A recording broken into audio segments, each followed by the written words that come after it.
എറണാകുളത്തിന് വിശേഷണങ്ങൾ ഏറെയാണ്. വൈവിധ്യത്തിലും വ്യത്യസ്ത തലങ്ങളിലുള്ള വളർച്ചയിലും പ്രത്യേകതകൾ ഏറെയുള്ള നഗരം. പാർലമെൻറ്റ് തെരഞ്ഞെടുപ്പുകളുടെ കാര്യത്തിൽ പക്ഷേ ഈ വ്യത്യസ്തത അത്രയ്ക്കില്ല.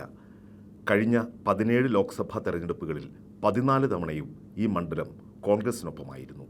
പിതാവ് ജോർജ് ഈഡൻ്റെ പാത പിന്തുടർന്ന് നിയമസഭാ സ്ഥാനം വെടിഞ്ഞ് മകൻ ഹൈബി ഈഡൻ 2019 ലോക്സഭയിലേക്ക് മത്സരിച്ച് ജയിച്ചു. ജോർജ് ഈഡനേക്കാൾ കൂടിയ ഭൂരിപക്ഷത്തിനായിരുന്നു വിജയം. കളമശ്ശേരി, പറവൂർ, വൈപ്പിൻ, കൊച്ചി, തൃപ്പൂണിത്തുറ, എറണാകുളം, തൃക്കാക്കര എന്നീ നിയമസഭാ സീറ്റുകൾ ചേർന്നതാണ് എറണാകുളം ലോക്സഭാ മണ്ഡലം.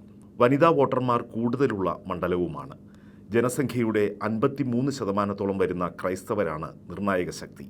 അതിൽ 45% വരുന്ന ലത്തീൻ സമുദായ വോട്ടർമാരാണ് തെരഞ്ഞെടുപ്പ് ഫലത്തെ ഗണ്യമായി സ്വാധീനിക്കുന്നത്.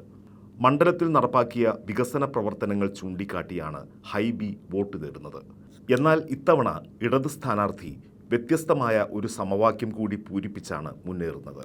സമുദായ സമവാക്യങ്ങൾക്ക് ഏറെ പ്രാധാന്യമുള്ള മണ്ഡലത്തിൽ ലത്തീൻ സമുദായാംഗവും അധ്യാപികയുമായ KJ ഷൈൻ എന്ന സ്ഥാനാർത്ഥിയിലൂടെ CPIM മൂർച്ചയുള്ള ഒരു കരുനീക്കമാണ് നടത്തിയിരിക്കുന്നത്. വോട്ടർമാർക്കിടയിൽ തരംഗമാകാൻ അവർക്ക് കഴിയുന്നു എന്നത് കോൺഗ്രസ് പക്ഷത്ത് ആശങ്ക ഉയർത്തുന്നുണ്ട്. നേരത്തെയും വനിതാ സ്ഥാനാർത്ഥിയോട് മണ്ഡലം അടുപ്പം കാണിച്ചിട്ടുണ്ട്. തൃപ്പൂണിത്തുറയിലും പറവൂരിലും സ്വാധീനമുള്ള BJP ഇത്തവണ PSC മുൻ ചെയർമാൻ കൂടിയായ ഡോക്ടർ KS രാധാകൃഷ്ണനെയാണ് രംഗത്തിറക്കിയിരിക്കുന്നത്.